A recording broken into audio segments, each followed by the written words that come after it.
selon vous, cette presse-là, féminine aussi, la publicité également qui est en lien avec la presse, quelle influence croyez-vous que ça a sur les femmes concrètement? Je trouve que le mot féminisme a complètement disparu. Et je trouve ça très dommage parce que c'est pas un mot qui est emblème de violence ni de mort. Il n'y a jamais eu de mort dans les aventures féministes, qui est extraordinaire parce qu'il y avait pourtant de la rancune, de la haine. Eh bien, ça n'a jamais été violent. Et je trouve ça terrible que les jeunes aujourd'hui n'osent plus dire « je suis féministe ». On peut dire « je suis trotskiste, je suis communiste, je suis humaniste », mais féministe est un mot tabou. Et je vois des journalistes qui me disent « vous êtes encore féministe ?» comme si j'avais une maladie un peu honteuse que je n'avais pas réussi à guérir.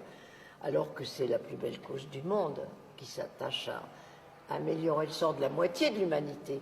Et même si dans nos pays on est relativement délivré du pire, il y a tout de même des pays où les femmes sont zéro au point de vue citoyenneté, au point de vue éducation.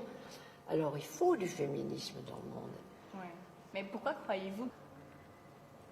Est-ce que vous croyez que les jeunes femmes aujourd'hui sont bien conscientes des luttes que votre génération a fait avant elles? Eh bien, pas du tout.